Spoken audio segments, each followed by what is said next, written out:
August 3rd, 1970. Where were you?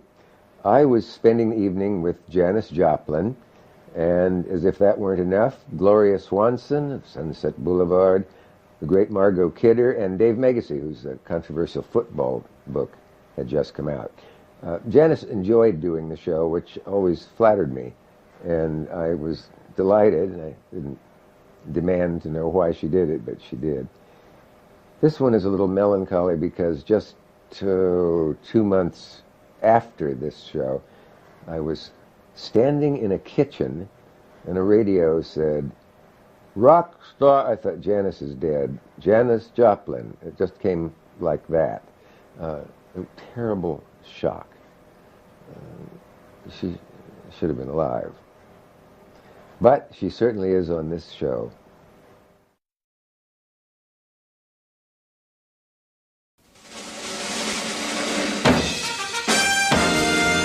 The Dick Cavett Show with Gloria Swanson, Janis Joplin, actress Margot Kidder, former football star Dave Megacy, and Bob Rosengarten and the orchestra. Ladies and gentlemen, Dick Cavett.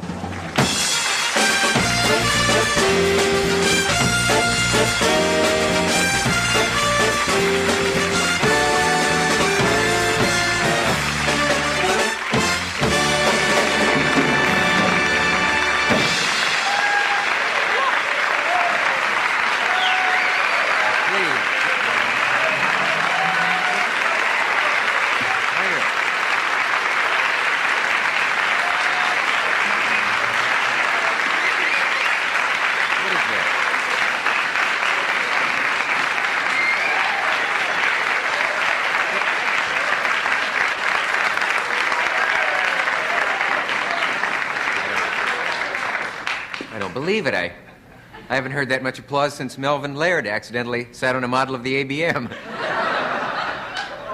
Oh. Pardon me, I choked on some coffee coming out here, but I think I'm going to be all right. I had a rough weekend. You know, have you ever done that? I entertained an old girlfriend over the weekend. She'll be 73 in August. That's silly. Strangest things are in the paper today. Monday, you know, it's hard to find subjects, but there's an article that scientists have learned, music makes plants grow faster. You probably read about that. There's a lesser-known study that Rosengarten's drumming kills fungus, but that's a whole other thing. But isn't that an interesting thing? I think that's an example of what they're calling today our distorted priorities. I mean, spending a lot of money and time figuring out what makes plants grow, while all over the world human beings are going to bed short. I think it's ridiculous.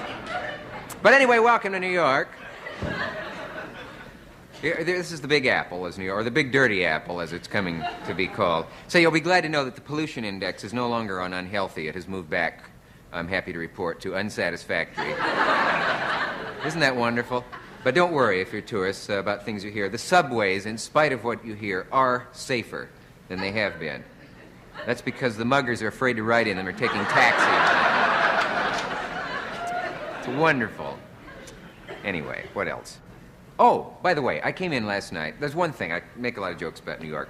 But when you come down that Hudson River Drive at night and you can see the lights and you can sense the excitement and you can smell the river, it's just... The Hudson is... A guy caught a fish the other day that was too short and it begged him not to throw it back. Now that's dirty. Oh, the Penn Central, by the way. They just tried out their fastest train over the weekend, their new fast train. It did pretty well. It was only beaten by a Bronx Cub Scout in a potato sack. And you can tell a Penn Central train because their emblem, they're very proud of. It's in vivid colors. It's a turtle sneering. And people are complaining a lot, though. They don't like to ride near the engine. In the first 3 cars in the Penn Central, it's distracting because you can hear the engine saying, "I think I can, I think I can." Ridiculous. Sammy Cahn got married. Yes, Sammy Cahn, the composer. Famous, isn't he a famous composer? He's a lyricist. Well, it's wrong to say, because he writes the words. Yes. No, just the lyrics. Well, he writes the words and the lyrics. He wrote, it's interesting, it's his second marriage. He wrote Love is Lovelier the second time around. But he also wrote, wait a minute, here's the funny part. He also wrote High Hopes and Call Me Irresponsible. See, I tell you when the funny part is. Hey, that thing happened over the weekend where an actor in a stock theater did a line from another play. You know how when they're doing several plays at once? And they'd been doing Peter Pan in the afternoon. And in that night's performance of another thing, he suddenly said the Tinkerbell death line, everybody who believes in fairies, please clap, you know. And it nearly ruined the second act of The Boys in the Band.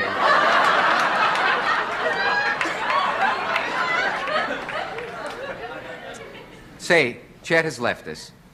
Chet Huntley, you know, it was his last, he finished, I thought that was interesting. It was a touching moment at the end of his last show where David Brinkley said, "Good night, Chet," and he said, "It's my last night." I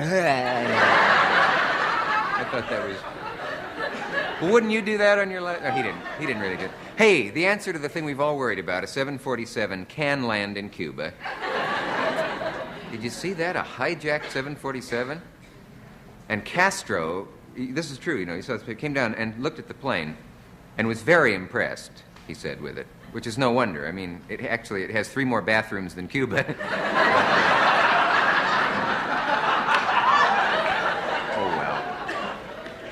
Oh, one thing, and then a man has done a nice thing, and I think he deserves credit when this sort of thing is done. This was in Time magazine. I just have the essentials of it here. A 9-year-old gorilla in the Phoenix, Arizona zoo, you probably read about this, needed a mate, and they had no way to get it there. And this sounds like it's going to be one of those jokes, but it's not. The problem was solved by Hugh Hefner. He lent them his Playboy jet. Read about this? And they got the zoo officials in Baltimore so they could fly a male gorilla into Phoenix where they needed it. So the people in Phoenix, if you see a pregnant gorilla, remember that Hugh Hefner is responsible. Wait a minute. Well, that didn't come out right. Why don't we see how the show is? We have a show following this. Gloria Swanson is here, who says she has a surprise announcement to make, and Janis Joplin, who always does, and remarkable young actress Margot Kidder, and Dave Megacy, who's writing that book that pro football is a little frightened about, that's going to come out sometime. I couldn't wait to hear about that, so he's going to be here. And now, here's where we show our appreciation for the monologue and move into the program. We'll be right back.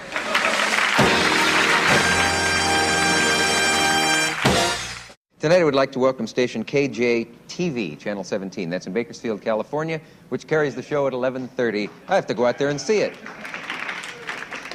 Monday through Friday. That's 11:30 at night, not in the morning, of course. Hello, Bakersfield. Say, someone sent me this, which is sort of interesting. It's TV news. It's from the Chicago paper, actually. And it's the Sunday television magazine. And there's an article about David Frost. And it's called The Year That Was for David Frost by Cynthia Lowry. And it's a very long article. And, of course, when they print these articles, they always print the picture with them. And I thought you would like to see this picture because I know him, and I think this is probably this is a blow-up of the page from the article, probably one of the best photographs of David that I've ever seen. Can you see that? That's the actual page. I'm looking forward to development of the 48-hour day, says peripatetic David Frost. It's that wonderful climate in England that gives them that nice complexion like that. Anyway, I just thought I would do that. Thank you for the people who sent that in, and this is the Della Reese Show. Now, I would like to meet a lady who has been called a combination of Lead Belly and a steam engine and Calamity Jane and Bessie Smith. I don't know who called her that combination, but it's strange. Anyway, she is certainly one of the most distinctive female performers in the music business. I mean, of course, Janis Joplin. Yeah.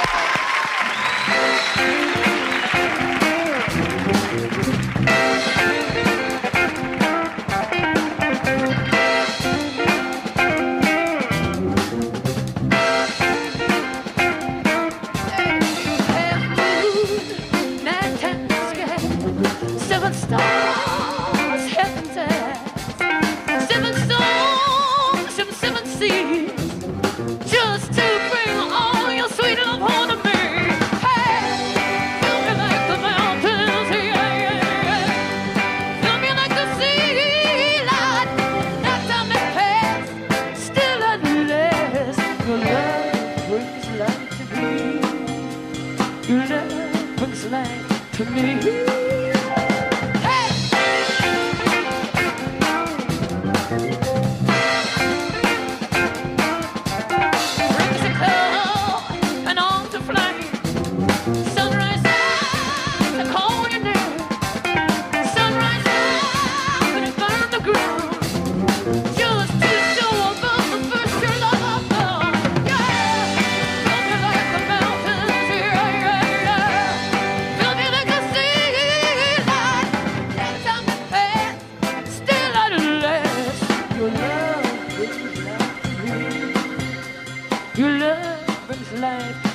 Coffee on my hand. Don't spill coffee on me. Yeah. Very nice to see you, my little songbird. That was Beautiful Dreamer, wasn't it? You know, I always feel sort of funny because the last time you were here, you didn't find my shoes. I wore my hip jacket for you, however. You did? Yes, you did. Are you sure? I thought I did. Yes, isn't this what all the guys are wearing? I never know. No, not all of them. Not all of them, eh? Say, you've got a group now, and naturally, as you can see, Janis was not on stage alone, and I never mentioned their name. Yeah, it's important. It's sort of silly of me to slough them off like... Full Tilt Boogie. Full Tilt Boogie is the actual name of the group? Janis Joplin and... No, just Janis Joplin, Full Tilt Boogie. One long word. Yeah. What does the title mean? Anything hard What does to... the title mean? It means boogie, man. But where does the phrase Full Tilt Boogie come from? Is that from a friend of mine who walked into the dressing room one night and said, "Is everybody ready for Full Tilt Boogie?" Yeah? What if he'd yelled something horrible? Would you have called the group that? No. He yells a lot of horrible things, and we just picked that one. That's good. From amongst the many things he says. Say, lately, rock has been in the news because there have been rock concerts where a riot... Have you ever been at a concert where a riot broke out, or have you ever been at a riot that turned into a concert, or... what am I trying to say? It's the coffee you gave me that affected me. None of the shows I've ever played have ever had any trouble, save one in Philadelphia where a cop clubbed a girl for trying to kiss me, and I didn't dig it. A fan who just tried to get... Yeah, a girl just wanted to say, hi, I love you, and a cop, dush, bang, throw her away. Sometimes they overreact. But I can dig where an audience would get uptight if they bought tickets and nobody came except them, Yeah. Well, there are those performers who don't have a totally professional sense of responsibility, aren't there? They're called hippies, yeah. Well, not necessarily. I don't want you to cast aspersions on my hippie friends. Wait a minute. Can you hold on here for just a moment? Because I have now... it's a point where I have to say something. I have to hold up something. How about the Bank of America? What can I hold up? Oh, this. No, there's that's a sign. mine. No, there's a very confusing sign that says hold up something. Those are mine. They're yours? I think.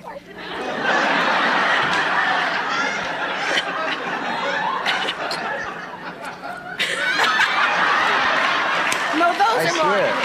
Oh, all right. Well, it said hold up glasses, and now brace yourselves for one of the zaniest westerns yet, starring a bunch of very seedy gunslingers in Foster Grant Clip-On's watch. I heard that you have a peculiar limousine service. Someone mentioned that to me. What does that mean? Do you have... It's Love Limousine, run by a really groovy dude named John Fisher, who has... The car is all... The windows are purple. Yeah. And has 13 speakers all mounted around. This is in a limousine? Yeah, 13 and speakers? a big tape deck with everybody you want to hear. And you just get in and you're like in an isolated environment with all this fantastic music coming in your brain. And then when you wake up, you're at the airport or, wherever you have to go to. Do you ever feel odd riding in a limousine? I always sit in the front seat. Yeah? Yeah. I mean, it's funny to think of...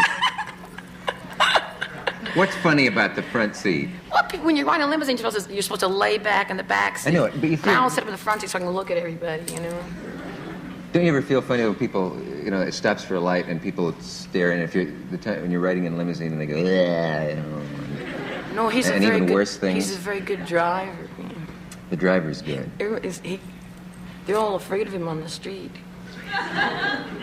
That's how you know he's a good driver? Yeah. Nobody yells at us. I call that pretty good. That is good. Do you ever water ski? No. I don't think I've seen a lake in about 8 years, man. Really? No, we flew over one last week. I don't know. Yeah. I'm not much on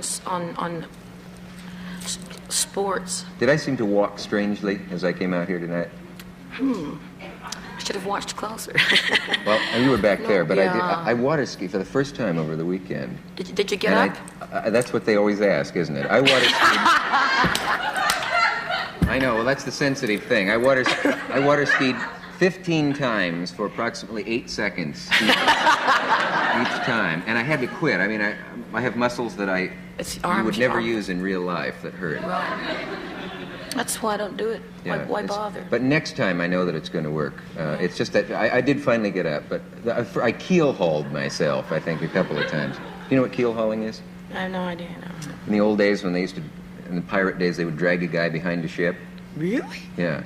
They did it in Mutiny on the Bounty. Sorry? And I was down, and do you want to hear about this? Oh, I'd love, yeah. Tell me, how were you? Can you contain yourself? How were you? How was I? Here, pretend this is the robe. Yeah. Oh, you know about it. No, this was the thing you hold on to. Oh, yeah. And you're down like this, right? And you got both legs up like that. And the boat started off, and I stayed that way. It takes... That's pretty uncomfortable. The whole ocean was fighting every muscle in my body. The people had said they'd never seen anything like it. No one told me to stand up. I couldn't see what the fun of it was. Would you care to... Oh, have you had any problems with... How are your press relations? Do you have any problems with interviews and that kind of stuff? Well, other than having to do them when you don't feel like it, Yeah. and other than having to talk to someone who doesn't seem to understand what you're saying, consequently the words coming out a little stranger than you meant them, no. No. Yeah. Would you care to croon another tune for us, Miss Love to, Joplin? man. Love to. Would you like to see that? No? Yes? I always hope an audience will say no sometime.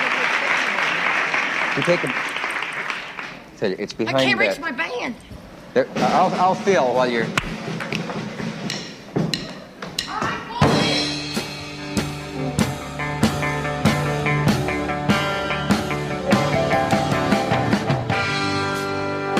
when I work hard on her all day long, I tell you it don't seem to bother me no.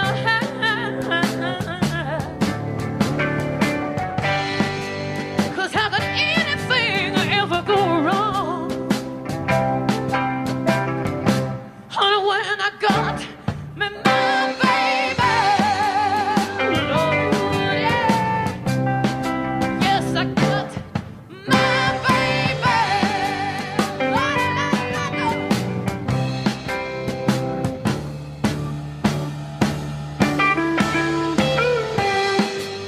and when they tell me love is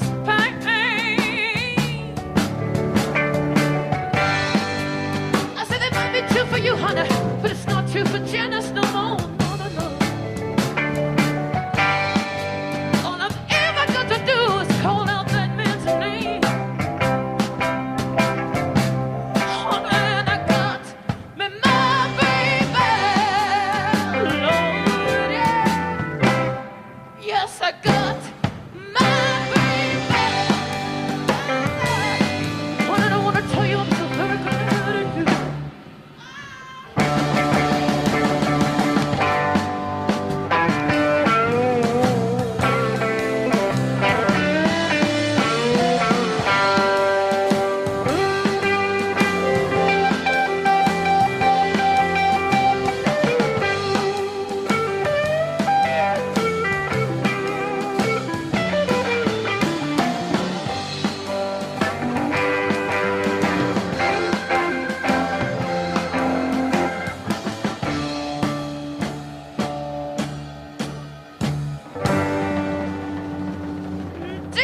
Deep down, Lord, honey, in the dark of night,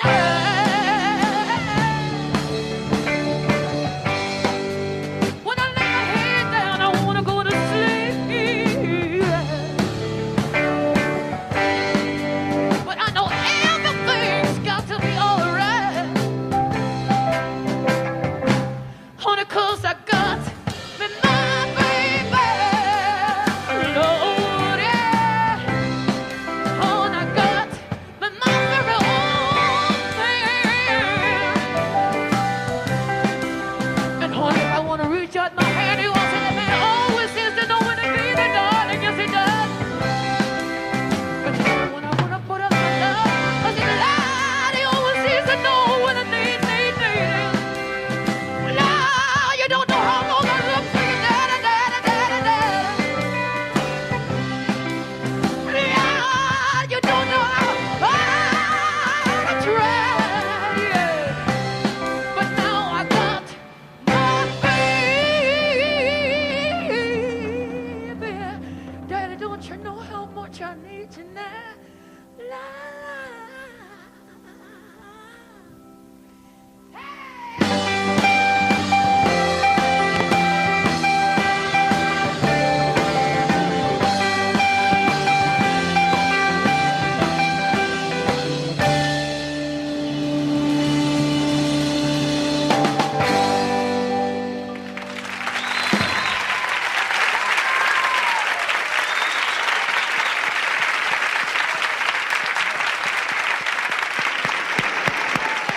Very good. We'll be back after this message from our local stations, Gloria, Swanson, others. Stay with us. How'd you like your Foster Grants? They're fantastic.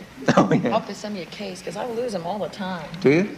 Yeah. Yes. Hello, Foster Grant. Say, do you... Send me a case of purple sunglasses. You're not allowed to solicit personal messages like that? Do you think that rock concerts have such a bad name now that it's gonna cut into the business? No. I mean, because there have been one or two riots. There haven't been that many, but... No, there haven't been that many. There have been a couple. And, well, it's just like a problem of logistics. Like, the same thing that happened to Haight-Ashbury. Mm-hmm. You know, at the beginning, not many people knew about it. Consequently, it was just all nice and quiet. But then everybody found it was so groovy, they all wanted to come. Well, now they're getting very big, and to have a good festival, I think you have to have a lot of organizational ability and a lot of talent, you know, and a lot of bread to put the thing together so it'll be, you know, even functionable for the audience, let alone for the groups. You know, like you got to have all that equipment and all that advertising and all that bread and all those people and all that kind of stuff. There ought to be maybe one group that specializes in staging them and planning them so that people could call them in. There's several trying to do that, yeah, but not making it together. You know, but the like there's a couple coming off in August, the 6th, I believe, and the 9th. The 6th in Philadelphia, in Shea Stadium, and the 9th in Philadelphia. Peace festivals that Peter Yarrow sort of throwing together there. A lot of groups are contributing their services, and they're going to give all the bread to peace candidates, you know. They've got some real straight people to administer it so it isn't a rip-off, you know. All right. You know what I mean? Yeah, not a lot of people in hip clothes like mine. Can we take a station break? We'll be back with Gloria Swanson if we can, or may. Remember the line in Sunset Boulevard, and Gloria Swanson said they don't make faces like that anymore? Here is a lovely lady, Miss Gloria Swanson.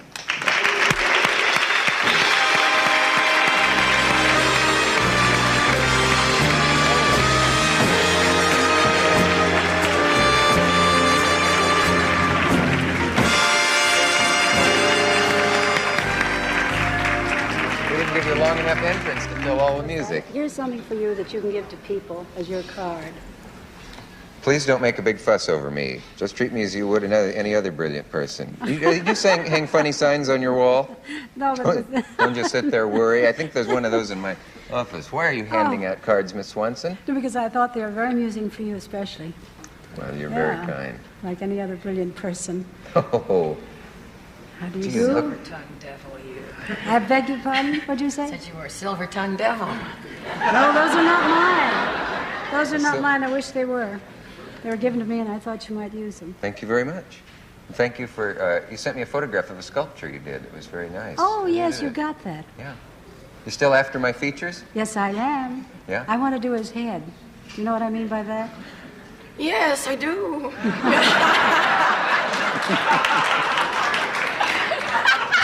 Do his head is a little bit awkward, isn't it? I don't know. Do you think she knows what we mean by that? I don't know what anyone's talking about. Well, I must say I You find people it use your inside terms and they just go right over my head. Mm-hmm. No, Yeah, I sent a photograph of a bust I made of myself, a head, with mirrors. And so I wanted to do his head. And it sounds so funny to say, I want to do your head. I know. It's Bust doesn't sound any better What's wrong? either. I want to do your bust. Do your bust is no good. I guess not. I would like to sculpt you, I think, is probably the best But thing that you can sounds say. odd, doesn't it? Sounds a little blunt. Yeah. You have an announcement to make or something. I was told. I didn't know whether to mention it now or if you want to wait a little while or Well, let you it can mention simmer a it now bit. if you want to mention it now. I'm quite excited. Or we could about build it. up some suspense. Well, I think I'll do that anyway, build up some suspense. You know, I was going to do Coco, then I was going to do something else, then I was going to do something. And so, at long last, I'm really going to do a play that's playing here in New York and also in Chicago.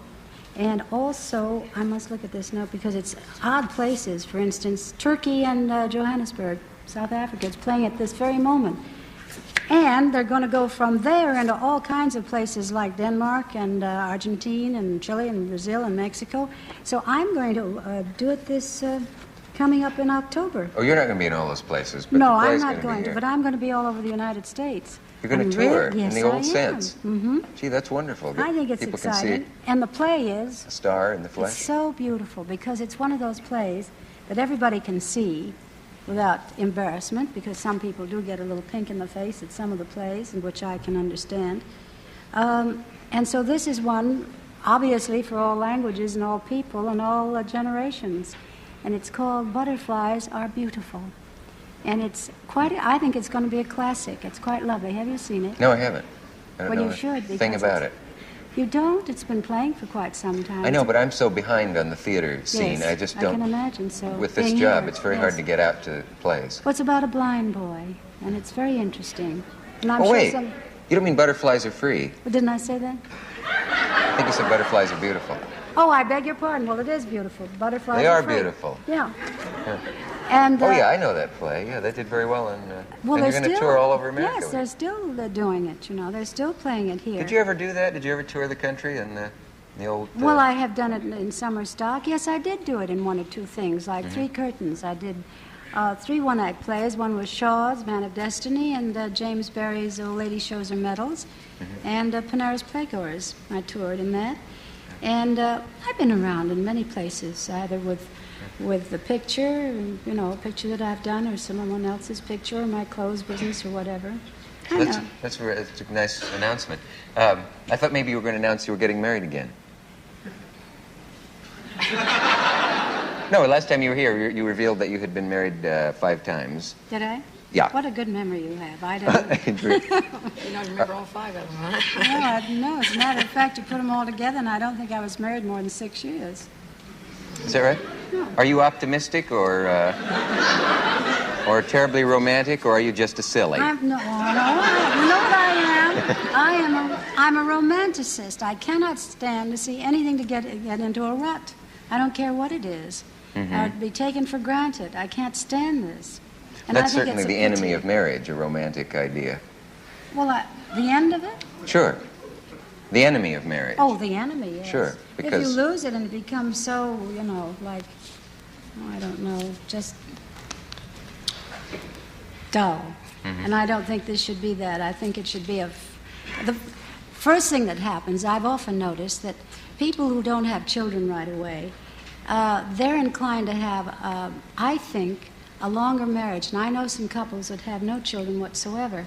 Now, what happens is that they continue to do the things together that interested them before they were married, with not the triangle, with not that third person there, and then now the problem of a babysitter. So the honeymoon is quite short, and I'm sorry, but I like the honeymoon. And I don't want it to be here today and gone tomorrow. And I like somebody writing a little note and putting it in my purse and finding it, or under the door or whatever. I like all of this. I like somebody to think. It isn't a question what the person gives you, it's the thought behind it. And I think too many of them get too staid, and it becomes a routine.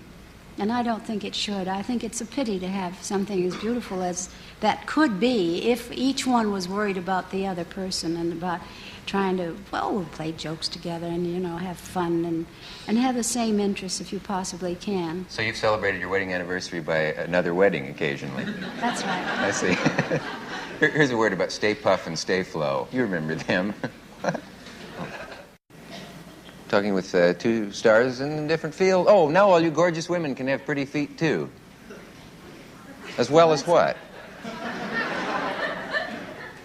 Janis Joplin and Gloria Swanson. What? Oh, I made no transition there. I'm sorry.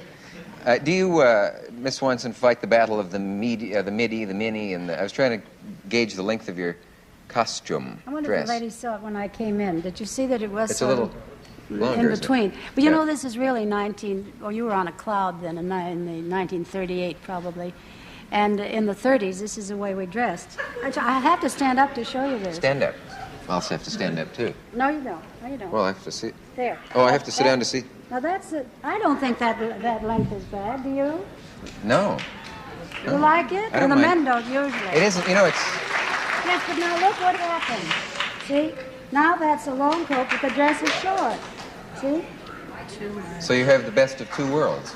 3 worlds. Yeah, you got several lengths. I don't get too excited about the lengths of dresses, do you? I think you should wear what's most Yeah. becoming. Sure. Well, I don't like that.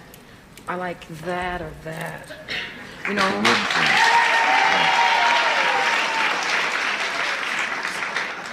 very flattering to a woman's legs. I don't think. I know. There's one length that seems like you cannot make up your mind, Makes you look and klutzy. that's the one that bothers Well, I me. just had it. I just stood up in it because that's the in-between one, the midi. That's nice. But on you, it looks fine. I don't know what it is. Maybe you have the stature for it, or something like that. Yes, at 5'2". You're all No, at 5'1". I think I am. I've shrunk. Could I ask you about a thing that film buffs know about? There's a mysterious movie that you were involved in one time called Queen Kelly. Oh, mysterious. Well, it never was seen, was it? Well, of course it's been seen in the museums, but anyway. Well, then that's not the right one. Yes, it is. Yes, it is. There was That's one it. that you left or something. I was producing it, and I walked off the set and that's knew it. that it was all going to be on the cutting room floor because in those days we really had censorship. We had a man that we were scared to death of, and his name was Will Hayes, and he was the czar. And if he said you couldn't do something, he meant it, because in those days we had women's clubs who would boycott your pictures, and of course then you would be no help to the studio you were working for. And this organization had okayed the script, but what Mr. von Stroheim was doing to it when he got alone on the set was quite different. A dance hall became one of those places, you know. No. And that they closed down in France. They've closed them down all over the place, but they still exist, you know. Well, you mean it was written as a dance hall, but Yeah. when you got there, it was something else? Well, there it was. I mean, obviously it was one of those places, and I knew it would be on the cutting room floor, and so I was responsible for the money, and I didn't like the money going down the drain. Well, let me ask you how you knew that it was, where you learned that it was one of those places. Where did you learn it? Because, quite frankly, I mean, when you got there for the day to work? No, what I'm asking is, when did you find out? When they started shooting? Had the dialogue been changed? yes, well, it had been, for instance, I had been in France, I'd been all over the place, and I'm not exactly a prude, and I had heard about brothels, if you want the word. And also, I'd heard what goes. I was in Germany when boys were dressing like girls in 1922. I saw them, and they were so beautiful. The men thought they were girls, but they weren't. So I have seen everything, so that a lot of what's going on today is kind of, in some instances, a bad imitation. But at any rate, But it shouldn't be illegal just because somebody up there doesn't like it. I mean, like well, in when those you were days- making movies, like this XYZ was considered risque and you couldn't do it. Well, now they're doing it. Well, back then you couldn't drink because they didn't like it, you know, right? Well, you couldn't- Now you can't smoke grass. Now, back then you couldn't be a flapper because they didn't like it, and now you can't play rock and roll. That seems to me that the people that went through all that prohibition and flapper and all that time should realize that, you know, young people are always crazy, you know, and to leave us alone. well, at the time they don't. In those days, you couldn't even knit or crochet a bootie. In a movie? In a movie, because then they'd say you're pregnant. No, I'm not making this up. This is absolutely the truth.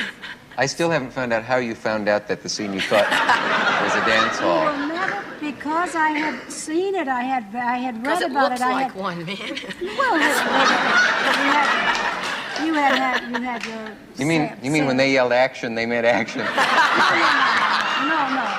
wasn't that. It was a dance hall with a mixture of a lot of different races, and it was obviously, and people knew about it, naturally knew that this was wrong. And this is Mr. von Stroheim wanting to be, as he was a heck of a great director, he wanted realism, and he was going to have it. But he should not have put it in the script if he knew that it was going to be on the cutting room floor. Well, all I meant was, did you find out that when you got there to report for work, that what you thought was one thing was something else? Did you find Yes, out? and also a few other things, which is 9 o'clock in the morning to have someone drooling tobacco juice on your hand wasn't exactly appetizing to me, and since I knew that would also be on the cutting room floor, because it was my picture, I was producing it. I was not only the actress in it, but I was responsible for the money, and also I was producing it, and I knew what he had been doing.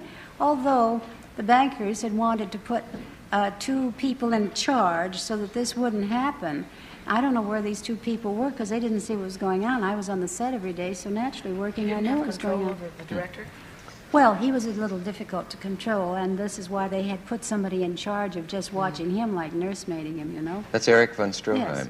And so I just went to, said, excuse me, went to the telephone in my bungalow and called New York and called the bankers and said that most of what we're shooting is going to be on the cutting room floor, plus the fact that we're now over time, over scheduled, over budget, everything, and most of it's going to be cut out because you can't take 20 reels and make 1/3 of a picture out of it. And this is when pictures were only an hour and 20 minutes. You know. So you took a financial bath, as they say. I certainly did. Wow. But it was all paid back by the next talking pictures. You know the theme song they were playing for me, Love Your Magic Spell Is Everywhere?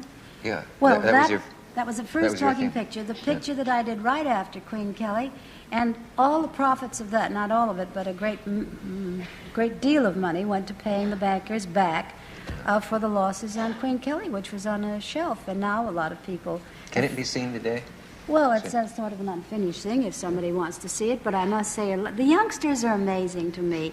They have a passion for old pictures, and they have a tremendous interest in it, and they are keeping them alive, actually. Yeah. What the studios, I wish we'd had more youngsters watching it then. The film, they've allowed it to disintegrate. Most of them are sawdust now. I heard a story where in one studio they had barrels and barrels of old nitrate films, the only prints, and they had a fire scene that they needed to make for another movie, and they burned the film for please it. Don't. Just make me Queen Kelly was in, not Queen Kelly, but Madame Saint-James was probably in that one. Might have been. We talked about that, I think, when yes, we were here. It's a nice thing, I'm reading this now, it's a nice thing to get a lift from a commercial, so get ready for one, because you're going to get a lift right now from the people at Pepsi. My next guest made only 2 films, the latest of which is called Quaxer, Fortune Has a Cousin in the Bronx. And it just opened, I think, this past month. And she's a young actress, just beginning, and it might be interesting to compare her experiences with Miss Swanson's talented and lovely lady, Margot Kidder.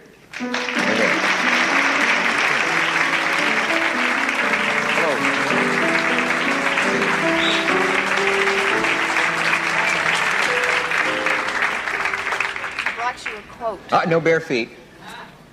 See the signs everywhere during the summer, no bare feet. I just thought I'd startle you with that. You may have bare feet. In fact, you do. I do. In Japan, that's considered more dirty than having a naked body. To have bare feet? Yeah, that's very bad. Well, in some people's cases it is. Or China. Maybe it's China. One of them. I don't know. It's not done. Bare feet are considered obscene in some... Obscene, yeah. Wow. I hope we're not seen in whatever country that is. What have you brought me? I'm from Vancouver, and this was in the Vancouver paper, and it was an article by a woman whose name I've forgotten, and she was talking about the 10 most sexy men in North America, and she says, and last but hardly the least is television's Dick Cavett. He alone is going to usher in the era of the sexy leprechaun.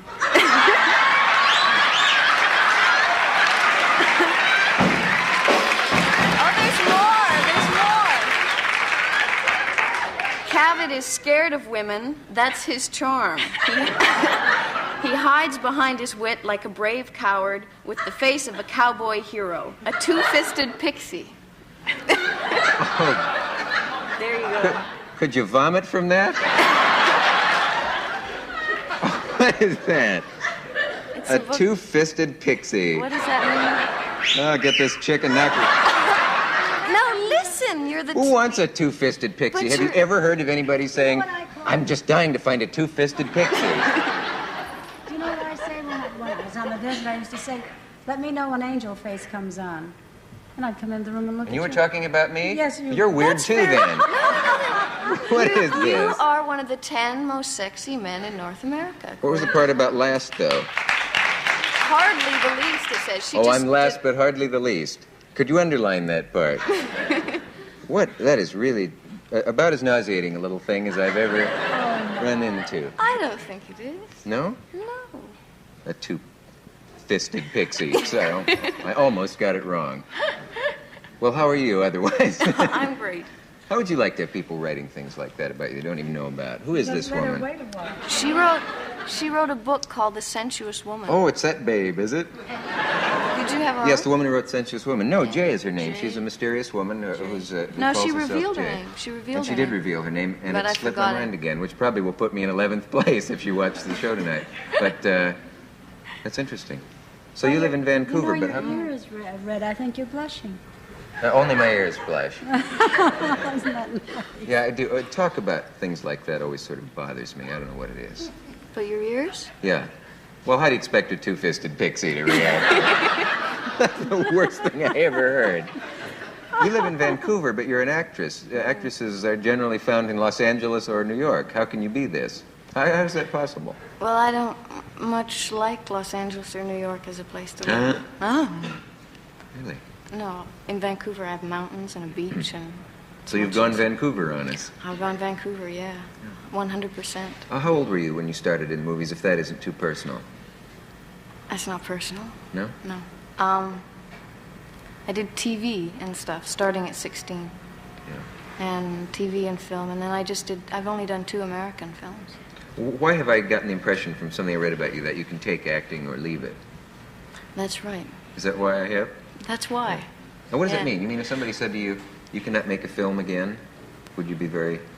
You'd say, okay. Well, right now, I'm learning how to edit so that I won't always have to be an actress. You can edit film.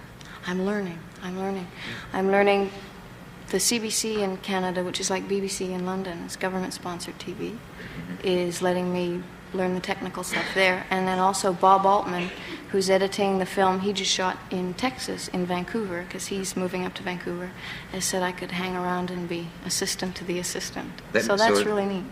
If you end up on the cutting room floor, you can put others there. Right. We have Snip a 'em message out. from our local station, and we'll be right back. Talking to Janis Joplin, Gloria Swanson, and Margot Kidder. What was that?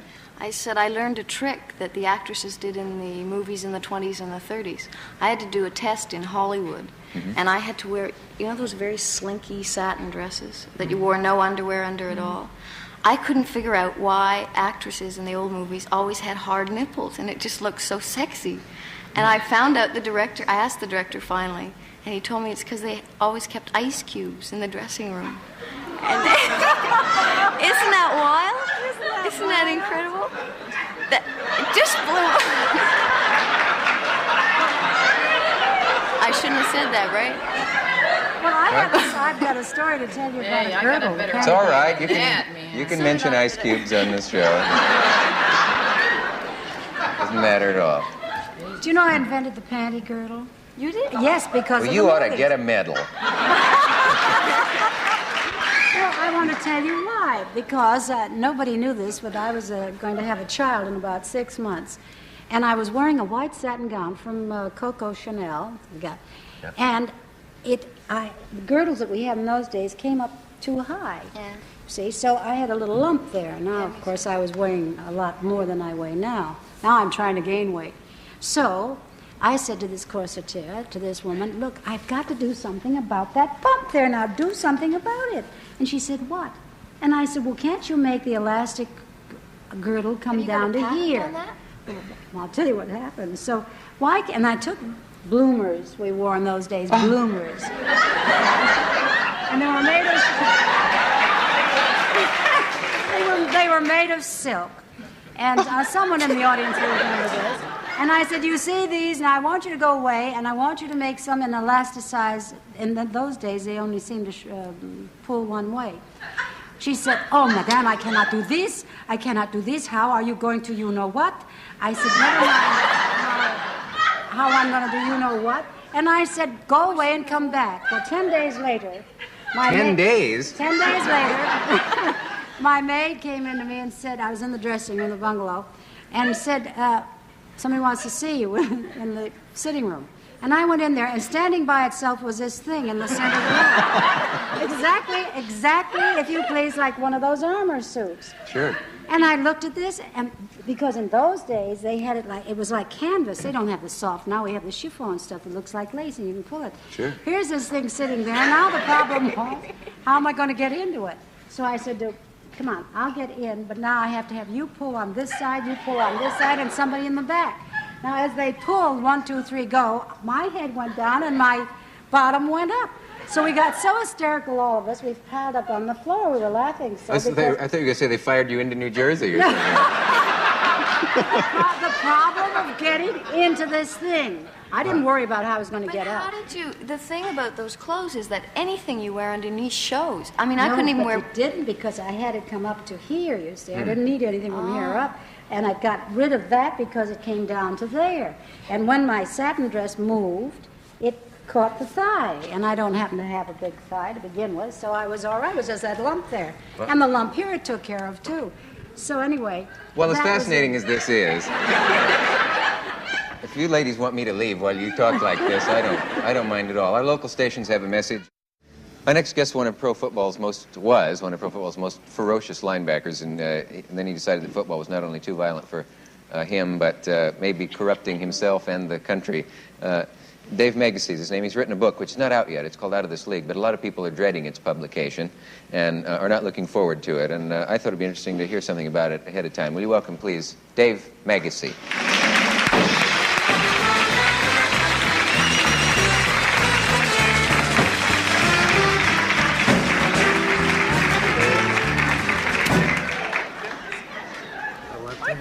I'd know you as a football player anywhere. Right, yeah. Well, why is it so many people are not looking forward to your book?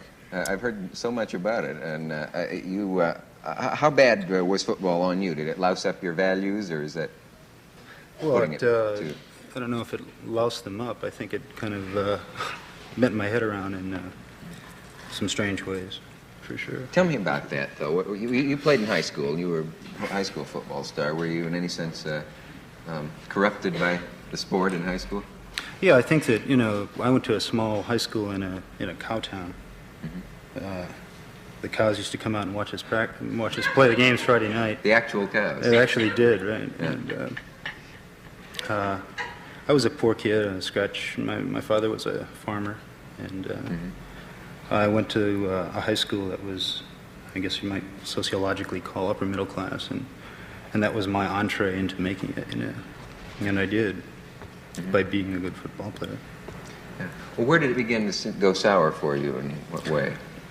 I think, Dick, it went sour for me really after, or began to, after my sophomore year in college at Syracuse University. And I had a great year up there my first year, and then after that it was kind of a downhill slide. And played 7 years in the pros with the Cardinals, and that was about it. Well, what do you dislike about it? You've said that football glorifies violence. That may even be a quote from the book, or at least it's appeared in the talk copy, about right. the book anyway. Yeah, I think it does. I think the whole raison d'etre of football is violence. It's institutional violence. A man by the name of Thomas Morgan wrote a piece in Esquire about 3 years ago called "The American War Game." Red Blake, a former coach at Army, has talked about the values of football being the same values that you find in life, the important values to stress, and some of these are obedience and respect for authority, and to be able to exhibit a certain kind of physical courage on the football field. And football players are thought to be people who exhibit this tremendous amount of courage, but it's a question about we all feel fear in it. There are very few guys that I know who are really, truly love to hit, love to stick it in there. Are there guys who are scared? Oh, hell yeah. Yeah. Sure. I remember in sure Plimpton's book he talked about, I forget who the player was, who was the guy who used to vomit before each game? Yeah, well, we got a guy from Detroit, Ernie Clark, and Ernie, the way Ernie used to beat it, he'd go in the locker room, and one of the interesting things we do is, pros, we say the Lord's Prayer before the game. It's like everybody blesses the guns, The other team's doing the same, and so Ernie would be and it'd be quiet, and Ernie would be in the trainer's room, and you'd hear this banging on the wall. And what Ernie would be doing, he'd be smashing his helmet into the concrete wall to kind of get himself ready for the contact. And one time he did it so hard he split his helmet. He came staggering out of the thing, and it'd be cracked on his helmet. Right. Wow. You pray like, "Oh Lord, make me big and bad today."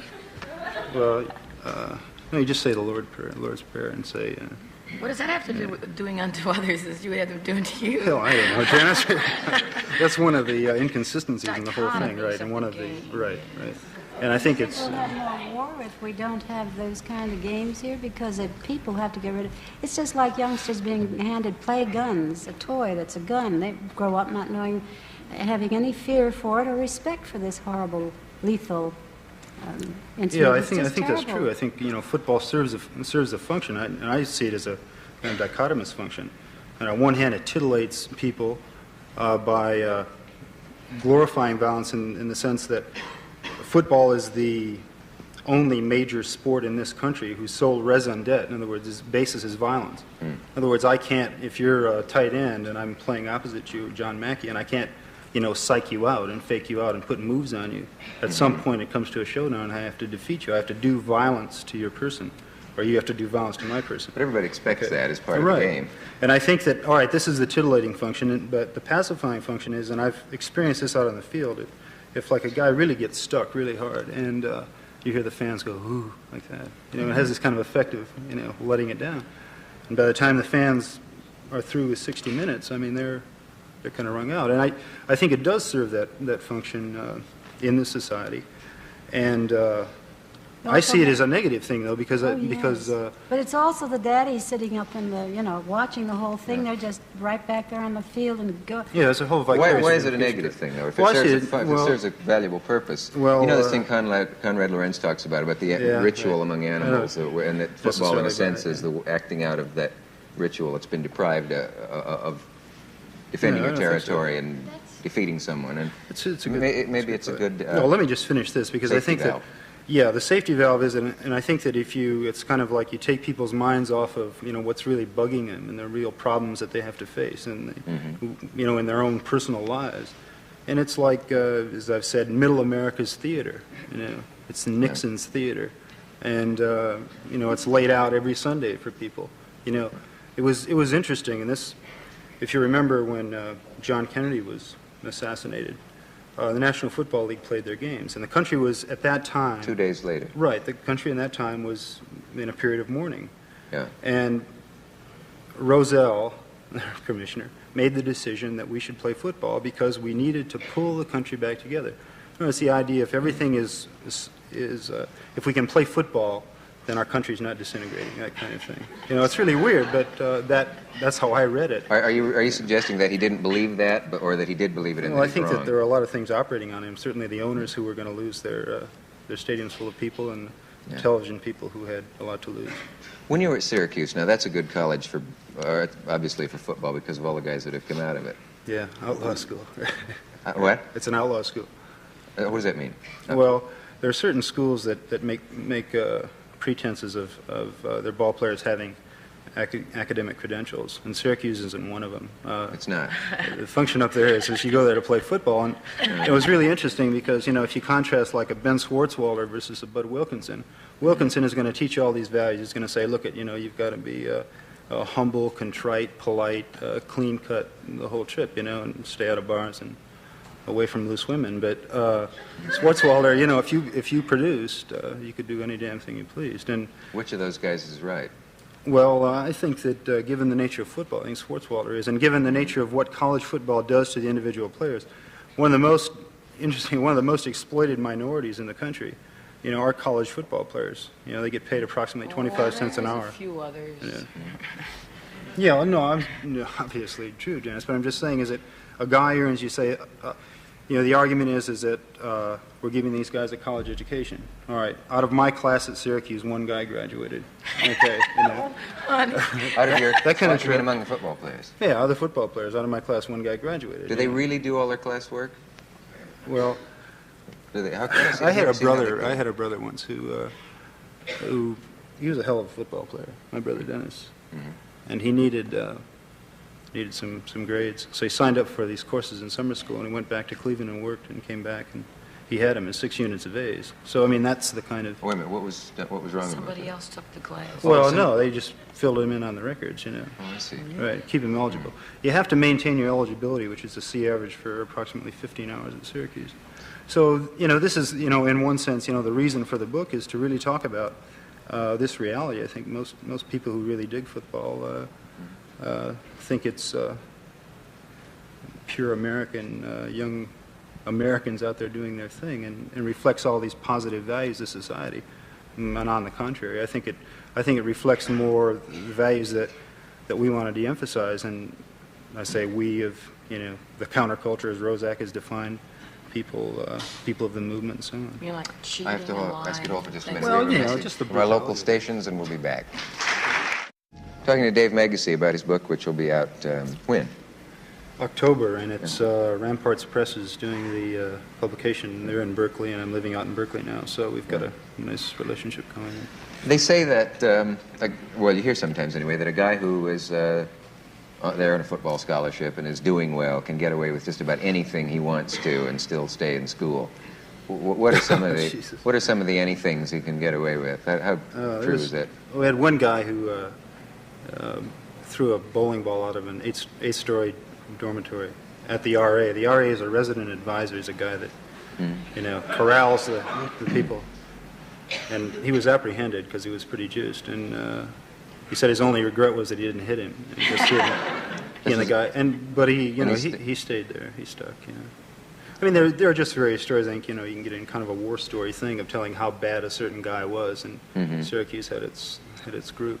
Yeah. And, don't a lot of guys think you're a traitor, though, to the cause, a Benedict Arnold to football? Why don't you just keep quiet and let us make a lot of money and some? No, I really don't. If you don't like it, get out. No, I'll tell you why. Because after the season last year, Jack Scott, who has just been written up in Look as the guru of the sports revolution, I think you saw that piece.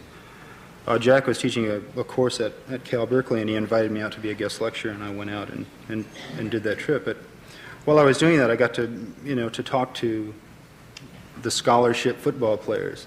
It was interesting because this course was run by a professor who believes that grades are totally irrelevant, and his idea is that learning something is the most important aspect of it, not the product, which is the grade. And so consequently, you could receive any grade that you wanted to. So there's a liaison man in the Cal Athletic Department that any free courses like this, he'll shoot great numbers of ball players to. So we had a captive audience of about 20 guys, 20 football players. And I was able to rap to them, and I found out that just the opposite, that their gripes in the way that they've been psychologically kind of run over in high school and college, that they really feel what's happening. They really feel that they're being kind of outsiders now. They feel their exploitation, and they want a platform for articulation. And I was really anticipating, they were going to waylay me in the parking lot or something. We're going to have a battle, but just the opposite. People assume that jocks are generally right-wingers in some sense. I mean, I'm oversimplifying everything here, but it's surprising. There have been a lot of things lately where I think 66 players protested on Columbia alone, on their team, protested the Cambodian invasion. Well, last year we had the Cardinals. I did a petition last season for the October 15th moratorium. We had 37 guys sign it, calling for immediate withdrawal of troops in Vietnam. And so I don't think that always holds true, but you can kind of assume that it's true, and I think that most people do assume that football players are right-wingers because they feel kind of intuitively of what kind of values that football is trying to teach people. And football is that kind of a game for the participant and for the spectator. What would you do about it? What would I do about it to change it? I really don't know. You don't want it eliminated from the scene, do you? Well, I don't know, Dick. I'm really, in a dilemma on that, and to be very frank about it. I certainly would de-emphasize it and attempt to return the game as such to the players, to let them have the decision-making. One of the things that I don't think the Players Association ever realized, but we could have had a football season this year without the owners. The Players Association could have contracted with probably some TV network, hired the stadiums, and played football. And I think they settled that just before we went on. Right, I haven't seen the paper today, so I don't really know either. What makes a bad coach? What makes a bad coach? I found it interesting that the worst coaches are the guys who've never done the trip. And does that mean played the game? Never played the game, right? And they're just very heavy people, and they're on a vicarious authoritarian trip, and they just want to see you perform, and they just love to see you hit. And we do up in training camp a drill we call the Oklahoma drill, where, like my position as linebacker, I'd be getting across from a tight end. They have a back behind him, and then two dummies. Okay, and the purpose is to annihilate the guy over you, my purpose, and then tackle the guy. And his purpose is to block me out of the way, and so the ball carrier can run by me. And coaches really get it on doing that, you know, watching it. They really get behind it. Players don't necessarily do, but... I like the names for, I think Schwartzwalder sounds like a coach. Beautiful name, yeah, right. Yeah. Lombardi sounds like one, but Weeb Eubank, how do you explain that? I mean, that just...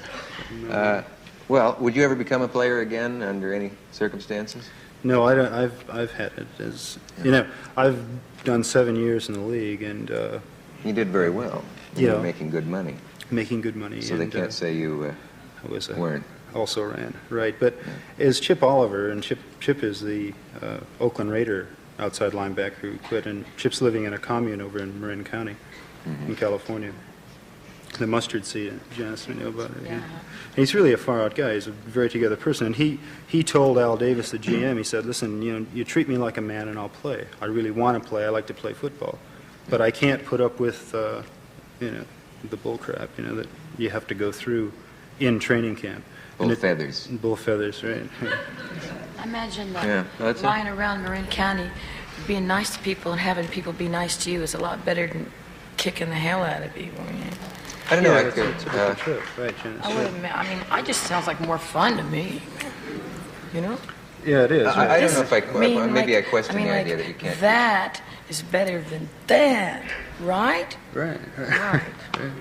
That is better than that. That is better than that. You know, like...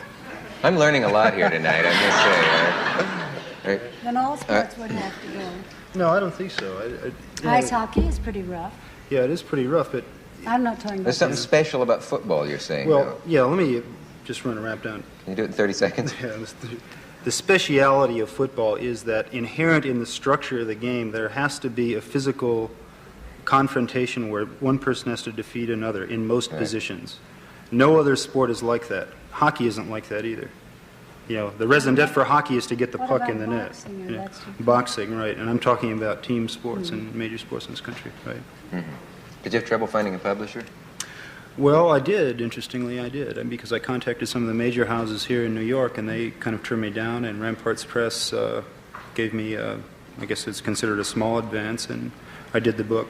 Simon & Schuster's doing the national distribution, so we're going to get good coverage on it. And, I'm very pleased with the way it's going.